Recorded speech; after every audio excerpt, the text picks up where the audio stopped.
If there is one thing that men have in abundance, it's audacity. I'm telling you right now, if there's one thing that men do not lack, it is audacity, honey, because how? How? A man who looks like this, right here, a man who looks like this has an audacity to talk about women's looks. Sir, sir, this is how you look. These are your facial features. These are your facial features. And you have the audacity to talk about a woman's looks. How? How? Please tell me how. So we've all seen, we're also on Twitter, Penny Libiane's ex-boyfriend, mind you, came out through shade at her for being a 50-year-old who shows off her thighs on social media, while other 50-year-olds are being crowned queens and first ladies elsewhere. So what happened, just to give you a backstory, over the weekend, President, is it Boko? Okay, I forgot his name. But the new president of Botswana was sworn in. I think his last name is Boko. Forgot his first name.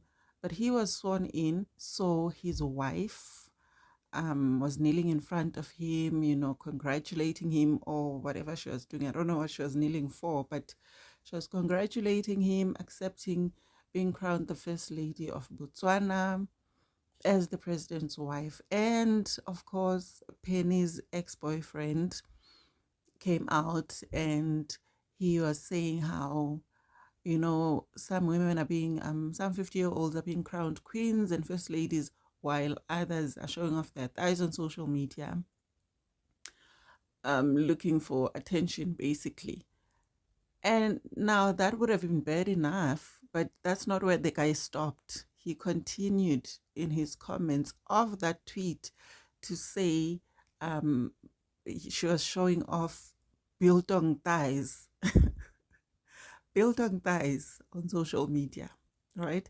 Now, this is the mother of his two children and his ex-girlfriend, right? Back in 2006, I was reading True Love magazine and Penny Libiane was on the cover. This was 2005 or 2006, I don't remember. But Penny was on the cover and she had just had her baby. I believe she had a newborn baby. I don't know if it was her first child or the second one, but she had just she had a baby. She was a new mom, and she was talking about her relationship, especially her relationship with the father of her children, this Ali guy, right? Now, back then, I could have sworn that Penny said that the guy had paid lobola for her and the guy was her husband.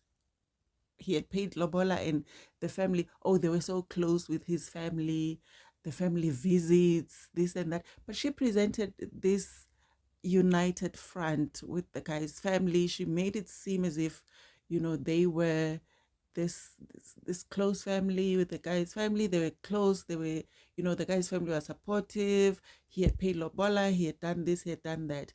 Mind you, Penny had always been famous for not only being the it girl on Metro FM back then, but she was also famous for her relationship with DJ Fresh, the relationship that didn't work out. So at the time when I was reading the magazine, I couldn't help thinking to myself, it just seems to me like she is overcompensating. Like she is trying to appear, she's trying to tell us that she's moved on from DJ Fresh. She's trying to appear as if, oh, the DJ Fresh thing is history, and now I'm here, now I've got this new husband, I've got this baby, now I've moved on. There was that air of, I can't really explain it, but it to me, it just gave, she's trying a bit too much, right? That was back in 2006 or 2005, because I read quite a lot of magazines back in the days growing up, right? By the by the way, side note, if you happen to have some old issues of True Love magazine, Drum magazine, Real magazine, even Bona from back in the day, please holla. I need, you see, when I lost my stuff, there was 1 year that I lost my stuff. When I lost, I won't say how or what happened. I won't go. I won't go into it. But when I lost my stuff, I lost a lot of books and I lost a lot of magazines that I was collecting. So, if you happen to have old issues of magazines from the late 90s, the early 2000s, mid 2000s, early 2010s, all of those, please reach out. I would be more than willing to pay even. Just tell me how much you want for those old issues and I will pay. Please reach out. I need them. I'm a collector. I collect. I love reading old stuff, magazines, books, whatever. But if you've got some old issues of some magazines, please do reach out. Anyway, so I was reading this True Love issue, and this is what Penny was saying. Fast forward to 2024, now it turns out the guy was just her boyfriend, because now he's being referred to as an ex-boyfriend on social media. I'm like, but wasn't Penny married to this guy? Now I stand to be corrected. Maybe I just don't remember well, but I could have sworn she talked about lobola in that interview. She talked about how the guy had paid lobola, how they were excited to be starting a family together, this and the other. What happened? Did the lobola get started but never got completed? Like, did they start the process and not finish it? Like, what was the anyway? That's not even what this video is about. But I am amazed at this man's sheer audacity. A man who looks like this, Ali Naga, should not be comfortable in commenting about women's looks. But you see, this is what patriarchy has done. This is what worshipping males has done. This is what being pick-me's has done. This is what pick-meism has done. Men who look like this are brave enough, bold enough, audacious enough to talk about women's looks, to say women have built on thighs. Sir, these are your facial features. These are your facial features. So you have no right. You have no right to talk about any woman's looks. Absolutely not. They will talk about women's looks. They will talk about women's behavior. They have this entitlement that, they are entitled to women being, the best of the best for them, while they themselves are dusties.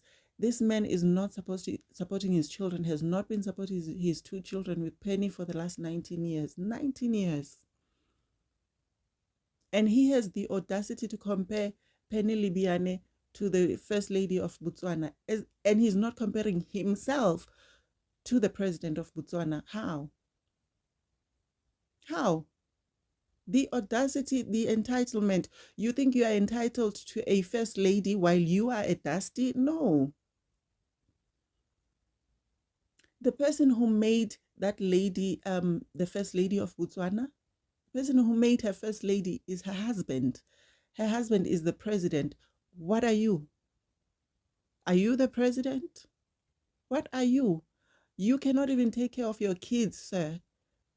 And you're out here expecting that women be first ladies. They be these queens for you. Why? What do you offer women? What are you offering women for them to be queens and first ladies for you? Why? Why do you think you deserve the best of the best from women when you offer them absolutely nothing? But I mentioned this thing about Penny's interview, True Love interview back in 2006, because we do this a lot as women. We lie on behalf of these men. We lie on behalf of these men, telling the world that he paid lobola, or we're excited, he's doing this, he's doing this, he's doing this for me, when you know that's not what he's doing.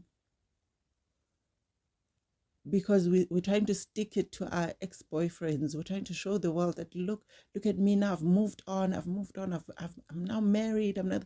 While we know that we are lying, and we know that, these men are not doing what we need them to do, but we're just going to pretend as if. just so the world thinks we have this perfect life. We should stop doing that thing. That thing should stop. If he is useless, you don't have to come out and tell us that he's useless. But also don't lie about it. Just keep quiet and move on with your life. Because now, 20 years, how many years is it? I don't know. You do the math. From 2006 until now, 19 years later, 18 years later, whatever. It's coming out now that this man has not been supporting his kids for that long. What has he been doing all these years, Penny? And why have you not gone to maintenance court to get this man to support his kids? Because you said yourself that he was working. He had a job at MTN. He was dismissed for having fraudulent documents because he came from Zimbabwe to South Africa illegally or fraudulently, whatever the case. But he was working, according to you, all these years until he got dismissed from MTN, according to you, right? So while he was working, why didn't you take this man to maintenance court for maintenance of his children? Why? And that's another thing. I was watching Madam Speaker's podcast with a group of ladies. And from that interview, I love Madam Speaker's content, by the way. From that interview, the only lady I agreed with, they were discussing the same Penny's situation with the baby daddy not supporting the kids or whatever. The only lady out of that whole panel that spoke sense was that Sabi. Is it Sabi or Sagui? I don't know her name, but she was the only lady who spoke sense out of all of those ladies on that panel. The rest of them were only giving excuses as to why they cannot take their baby daddies to court for maintenance. It's a problem. Black women, it's a problem. I have a bone to pick with all of you. It is a problem. You make excuses for these men, all types of excuses as to why you cannot take them to maintenance. Another one even said, no, there was somebody who was stabbed up at the court because she took the baby daddy for maintenance. Ma'am, are you effing serious? It's unfortunate that somebody was stabbed. It's very much unfortunate. Let the law take its course in that regard, right? But you hop into your car every single morning to go to work or to go to wherever, right? But you know that there have been people who have died from car accidents. And there you are driving your car every single day without any fear. But when something happens as far as maintenance over there, you are looking for all types of excuses to not take your baby daddies to court for maintenance. Oh, somebody was stabbed. Oh, he's gonna leave his job as soon as I take him for maintenance, he's gonna leave his job. Let him leave his job then. Because yes, some of them do. So when you go to court for maintenance, it doesn't mean that you're going to get it, but you've done your part. You're fighting for your kids. You have done your part. When did we start being cowards in this country as Black people? If the likes of Nelson Mandela had said, oh, people are dying. When we fight this apartheid system, people are dying. We might as well stop. You see, now people are dying. Let's stop. Let's just forget this whole thing. Where would we be if they had that kind of mentality? Where would we be? Where would we be? Now you're telling us, no, all these excuses. No, somebody was stabbed. Oh, if I take him for maintenance, he's gonna leave his job. Oh, I'm gonna be called bitter. All of those are excuses. Take those men to court so they can maintain their children. Period. Oh, it's draining. It's so draining. I don't have the energy. It's draining. When have Black women ever not done things that were draining? When? When it comes to pleasing men, you people are more than willing to do things that are draining. You will cook. You will take care of the children single-handedly while you're married. Single-handedly, you do all of those things. Cook, clean, take care of the kids, bath the kids for bedtime, prepare everything. Your husband is on the sofa folding his legs, watching TV, watching soccer, or reading the newspaper. You're doing everything. It is draining, but you still do it. Why? Because you want to be called a good wife. When it comes to pleasing a man, We know how to do things that are draining, but when it comes to fighting for your children, just one thing: go to court, stay there the whole day if you have to fight for your children. No, it's too draining. You can't do it. Why? You can't do it because it has to do with your kids. It doesn't have anything to do with pleasing a man. If it had to do with pleasing a man, you'd be more than happy to do it. But it's got to do with your kids. It's got to do with you giving your kids a fair chance. It has to do with you making sure that your kids are not depressed at school because they don't have the things that other children have.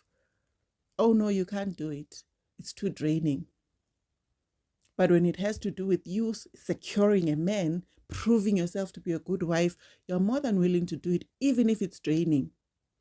All sorts of excuses from Black women about why they can't take their baby daddies to court. And it all boils down to one thing. What they don't want is to be seen as bitter. What they want is to always appear to be these good people in front of these men, to these men, at the expense of their children. And I suspect that Penny had the same issue. She didn't want to take this man to court because she was fearing embarrassment. It was going to come out that she's taking him to court for maintenance. Oh, now her marriage didn't work out. Now you see DJ Fresh is still happy in his own marriage. Now you see her own marriage fell apart. All of these things were things, in my opinion, that she was fearing from what I see. Because why else would she not take this guy to court? He had a job. Why not take him to court? Now you are in debt. So you'd rather be in debt, all because you're trying to be a good Samaritan to these men. Why? At the expense of your children. So you love these men more than you love your children. You want their validation. You love their validation more than you love your own kids. That is a problem for me. There is no excuse. If he leaves his job because some men will leave. A man will be earning 30K a month, ne? Be ordered to pay just 3,000 rand. He doesn't mind losing the 27K, walking away from the 30K job just to spite you. Walking away from a 30K a month job because he doesn't want to pay the 3K. It's demonic. It is stupid because how? Just pay the 3K and move on. They don't want to do that. They want to spite you. It doesn't matter. Let him do that. Because 20 years from now, 25 years from now, when your children ask, you can say, listen, I tried. Here's the proof right here. I tried. Your father even quit his job because he didn't want to pay maintenance. I tried. But what are you going to say then when your kids grow up? When your kids grow up and you didn't do anything because you said, oh, no, he's going to leave his job. If I go to maintenance, he's going to leave his job. No, somebody got stabbed, so I'm scared. What? We do so many things that we are scared to do. But now, because it has to do with taking on a man, it's an excuse. Fear is now an excuse. Black women are the most fearless women I know on the planet, but suddenly they're fearful now because one person got stabbed at the maintenance court, or men are going to leave their jobs. Now you're fearful. It's an excuse, guys. It's an excuse. Subconsciously, you don't want to take these men on. That's the problem. Because you are still pining for their validation, or some of you are still hoping that your baby daddies will see you as nice people and come back to you. It's demonic. It's demonic because all of this is at the expense of your children. We need to do better. Take these men to court. So back to Penny's situation. Now she's in the situation that she's in. She's in debt. She's struggling, and she's done very well. She posted a picture of her son receiving some kind of an award a few weeks ago at school. She's done very well with these kids, right? On her own. I understand her frustration. I'm just saying all I'm saying is we have to stop shielding these men. We have to stop protecting them. If he's not providing, he's not providing. Expose whatever you need to expose. You don't have to protect him. Expose whatever you need to expose. Even if you get embarrassed, it's fine. You won't be the first or the last person to get embarrassed. Right? So now everything is on social media. And as for that Ali Naka guy, if that's even his name, his real name, he should be ashamed of himself. The president of Botswana for sure takes care of his children. You don't. You have no business comparing Penny to the first lady. You never put her in a place where she could be a queen. She could be your queen. So you have no business comparing her to women who are treated well by their husbands when you failed to treat her well. No business whatsoever. I don't know, man. It is just frustrating. It's frustrating seeing all of this. It's frustrating. Like women, we need to do better for our kids. Take him to maintenance court. I don't care how draining it is. We have done things that are draining. We have done things that were difficult. We have done things that scared us. Let us continue doing those things for our kids as well. Let's not only do them when it comes to men, when it comes to securing men and being good wives and getting rings and getting to be married. Let's do them also for our kids, not just for men. That's my take on it. Let me know what you think in the comment section. Thanks for watching, guys. Ciao.